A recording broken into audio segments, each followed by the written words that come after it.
We're gonna start off just from the back mount. Okay, so we'll make it easy. Seated position. He's gonna have a seatbelt grip. He's got hooks. Okay. Very first thing that I want to do when someone gets a seatbelt on me is immediately address his choking arm. Okay.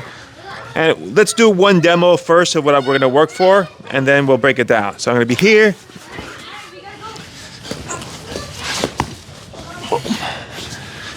All right. So what's happening? First thing, I'm going to go 2-on-1 on the choking side, right? So this is the arm that's over my shoulder. One hand hooking over right here. Other hand is going to go, and I could grab the forearm here. I prefer going to the hand. Why? I'm going to have a little more leverage on keeping the arm straight the lower I get. And two, sometimes when you control here, he could switch choking arms, right? Boom, boom. And now I'm behind on the race. If I'm keeping control of both hands, one, not only do I have, even if his hands split, right? I have control of both hands here, right? So he's not going to get a choke in early. Two, this overhook is also pinching. So you saw when Jose was trying to yank the arm out, there was friction because I'm clamping down, right? So I'm here, first thing. Second thing, I want to fall to the side because I'm not going to escape from this seated position.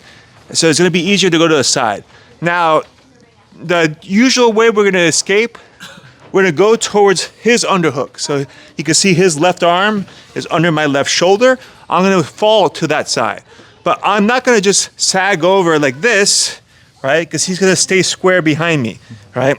So what I'm going to do is I'm going to drive off my heels, lift my hips up, and try to shift over. Right now, you see his hips are directly behind my hips. Okay, so he's holding, and he can hold tight. Upper body's tight here. Right? I shifted my hips. You see my hips are pointing up, his are diagonal. So I've misaligned our hips right now, which also means if you notice his chest is also misaligned. I got one shoulder on the mat. From this position right now, and again, I would keep the choking defense on, he can't choke me. He can lock the arm in here.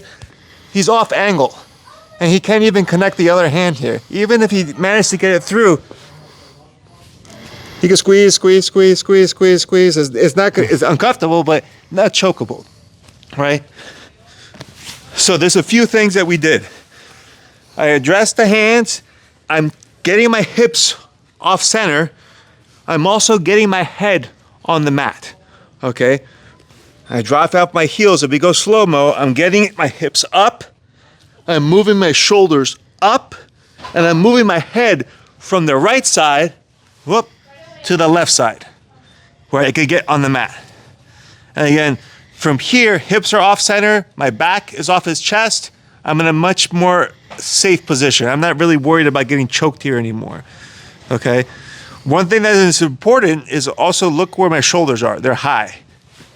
If I was low like this, he could still choke from here. And I'm also in a potential of a triangle, a back triangle, right? If he's, especially someone like Jose could start working again. Here, if my shoulders start to sink too much. So when my feet drive, I'm also lifting. And you see now my shoulders start getting closer to his shoulders. The higher I am, the more, like he can't choke me from here now because he physically won't be able to make the grips. So climbing up higher is going to help you.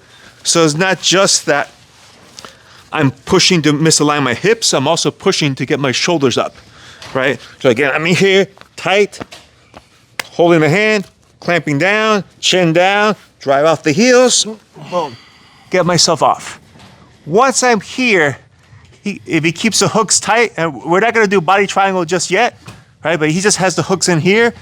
I wanna pummel my hips out right now. Right now, you see that leg's in there? This could be hard to get out. Right? All we're doing is rather than trying to get my leg around, I'm gonna go straight with the leg. Whoop. You see, and it allows the leg to fall off.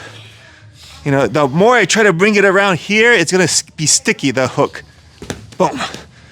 So I'm just letting the leg go straight, boom, and come off. If he was still on there, this is also an easier position now where I could use my other foot to pummel out and then get over. Now, I'm over the bottom hook, which is the main hook. I'm not too concerned about this top hook. It's the bottom hook I need to free.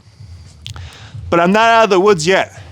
If some people get excited here and they start sliding off too much, he could A, mount me, which is not gonna be great. I mean, maybe I got out of the back, but I'm still in trouble.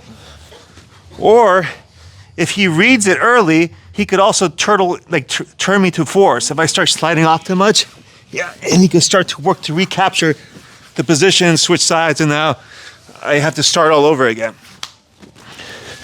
All right, so when we effectively get to here, get to the side, boom, work out here, I don't want to slide completely off of him. I want to keep this bottom leg pinned.